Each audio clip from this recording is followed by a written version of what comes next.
Baik, perkenalkan nama saya Misha Selvi Rosanti Boimau dengan NIM 1803030042 kelas A semester 6. Hari ini saya akan membahas mengenai buku pertama dari mata kuliah Sosiologi Politik yang berjudul Ketidakresmi Kemanusiaan Intervensi dalam Politik Dunia. Dalam hal ini, teori masyarakat internasional, dasar solidarisme dan pluralisme. Di bawah pembahasan struktur internasional dan asumsi normatif. Entitas dasar dari struktur internasional saat ini adalah negara. Serikat adalah didefinisikan sebagai tubuh yang memiliki supremasi tentang semua individu dan entitas di dalamnya. Wilayah mereka dan yang mewakili mereka dalam interaksi dengan negara bagian lain. Norma negara memegang kedaulatan mutlak yang ada di dalamnya, realitas yang lebih relatif dan mungkin berbeda dari klaim normatif. Masyarakat internasional itu dibangun di atas sistem kontak antara negara. Kontak awal berkembang melalui suatu proses kepentingan dan mungkin pertukaran nilai antar negara. Pertukaran ini tidak berarti bahwa sistem negara mengadopsi setiap kepentingan atau nilai, tetapi setiap negara bagian mencerminkan serta menghormati orang lain dan bertindak dalam pengetahuan tentang kepentingan tersebut dan nilai-nilai di mana mereka membentuk masyarakat negara yang membentuk seperangkat kesamaan, minat dan nilai. Antara lain, masyarakat internasional ada ketika sekelompok negara mengakui keberadaan mereka dan terhubung satu sama lain melalui kesamaan kepentingan yang diekspresikan dalam pandangan bahwa sistem internasional dapat eksis dan dalam praktiknya sehari-hari.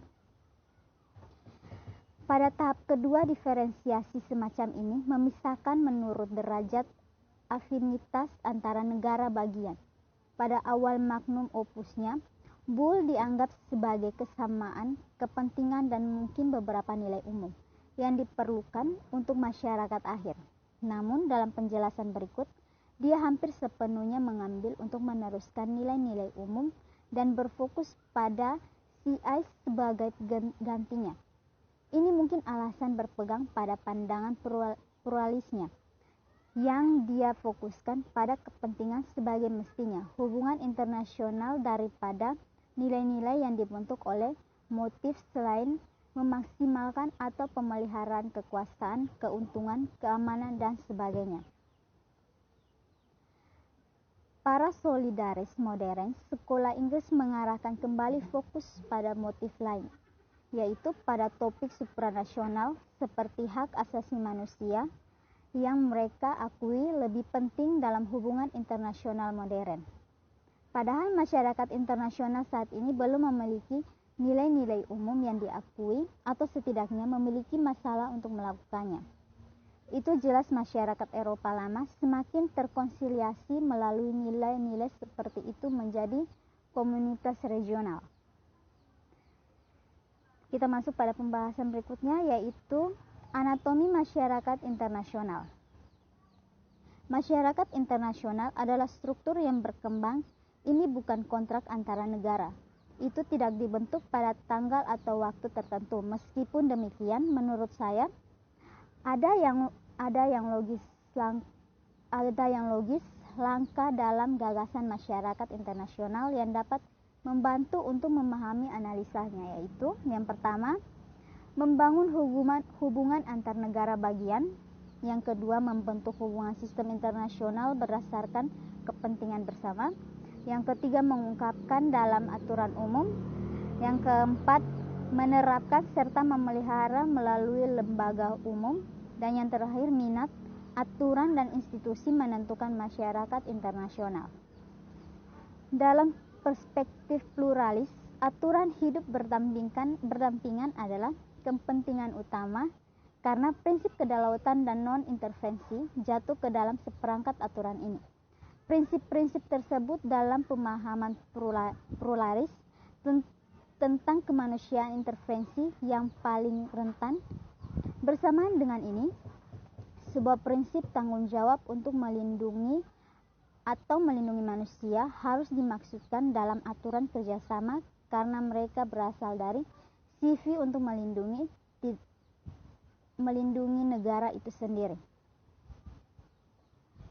Yang berikut, 5 lembaga masyarakat internasional dan high debate. Yang pertama yaitu perang. Institusi pertama dan tertua adalah perang yang ada sejak permulaan umat manusia. Struktur negara berdaulat tanpa adanya kekuatan tertinggi selalu bergantung pada perang sebagai rasio ultima ketika menegakkan ketertiban dan perdamaian. Hanya dunia eksekutif yang memiliki kemampuan untuk menegakkan ketertiban dan keadilan tanpa perang. Fungsi perang dapat dipisahkan menjadi fungsi untuk negara, fungsi untuk antar struktur nasional pada umumnya, dan untuk masyarakat internasional.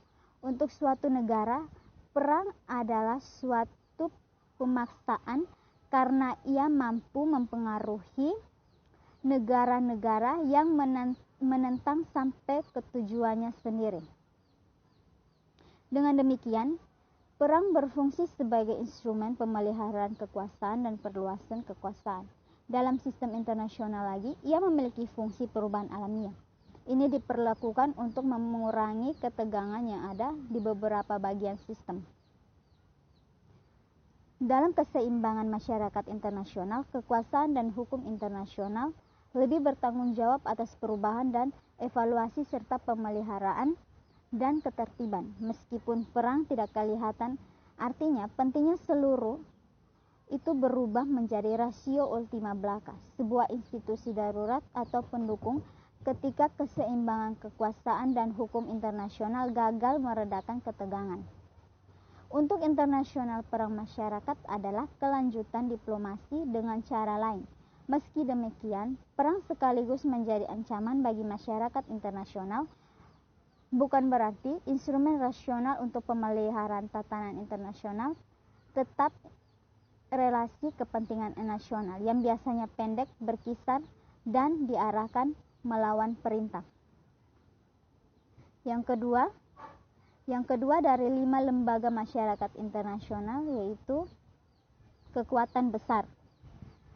Lembaga kedua masyarakat internasional adalah tempat berkumpulnya kekuatan-kekuatan besar. 2 karakteristik menentukan kekuatan besar dalam struktur internasional. Pertama, kekuatan besar tidak pernah ada sendiri. Jika mereka melakukannya, mereka tidak akan menjadikan kekuatan besar tetapi sebuah dominasi atau sebuah kerajaan. Kedua, untuk kekuatan besar secara tradisional perlu memiliki kemampuan militer yang besar, memiliki kemampuan untuk mengerahkan pasukan intervensi secara sepihak. Orang di seluruh dunia bahkan mungkin menyebut mereka kekuatan super saat ini, berarti bahwa mereka perlu menjadi tenaga nuklir. Kondisi kedua ini menjadi tantangan hari ini. Ini secara kontroversial dibahas apakah kemampuan ekonomi atau budaya yang besar masyarakat internasional global yang meningkat dan damai juga akan cukup sebagai kartu masuk untuk klub kekuatan besar. Kekuatan besar dibedakan oleh karakteristik ketiga. Mereka diterima oleh kekuatan kecil lainnya dan oleh pemimpin mereka sendiri sebagai negara dengan kemampuan khusus. Ini mungkin terdengar sangat jelas, tetapi ini menggarisbawahi bahwa mereka tidak hanya memiliki kemampuan khusus dalam menjalankan kekuatan mereka dan dengan cara ini untuk determination politik internasional. Masyarakat internasional menyadari potensinya kekuatan besar untuk berfungsi sebagai instrumen untuk pemeliharaan internasional ketertiban, di mana hak dan kewajiban luar biasa dikaitkan dengannya, yang mungkin diklaim oleh masyarakat dengan tidak adanya kekuatan tertinggi. Kekuatan besar diberi peran sebagai eksekutif pembantu.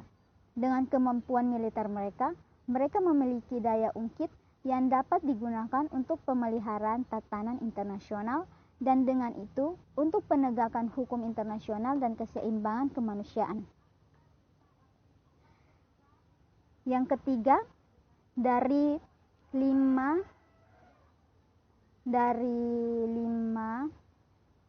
lembaga masyarakat internasional, yaitu diploma.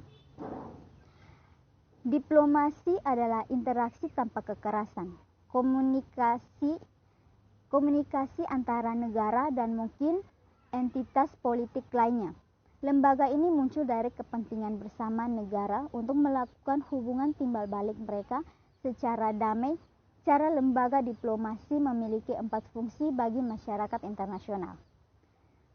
Komunikasi antar negara, negosiasi konvensi, pengadaan informasi, dan mitigasi fiksi. Komunikasi antar negara adalah yang pertama dan paling banyak fungsi dasar diplomasi. Selain dari sekedar komunikasi, internasional masyarakat nasional mendapat manfaat dari pengurangan ketidakpercayaan antar negara, yaitu menurut teori realis alasan utama perang. Dan yang terakhir adalah yang keempat, hukum internasional.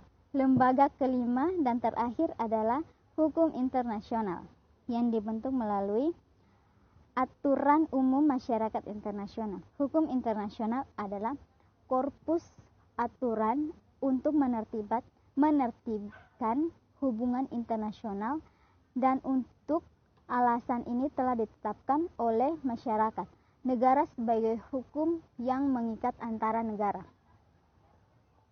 Lembaga ini memiliki 3 fungsi bagi masyarakat internasional. Deklarasi dari fundamental struktur masyarakat internasional, kodifikasi hukum, dasar-dasar keeksistensi dan kerjasama, serta pembentukan kesepakatan bentuk dengan aturan umum tersebut. Hukum internasional tunduk pada 4 batasan. Pertama, lembaga ini tidak harus ada untuk pemeliharaan tatanan internasional. Sejak pesanan bisa juga bertumpu pada keseimbangan kekuatan. Kedua, dalam keadaan normal itu hanya berfungsi retroaktif atau pasif dan tidak dapat berkontribusi untuk ketertiban di dunia internasional. Masyarakat nasional tanpa diplomasi atau perang, satu-satunya cara aktif adalah seperti yang disebutkan di atas. Perilaku timbal balik negara. Ketiga, kepatuhan yang ketat terhadap internasional, hukum nasional, keseimbangan kekuasaan akan dipengaruhi dengan mematuhi surat-surat hukum. Keempat, bagian interhukum nasional mungkin juga memiliki agenda lain selain pemeliharaan internasional. Baik, terima kasih. Sekian dari review buku yang sudah saya bawakan.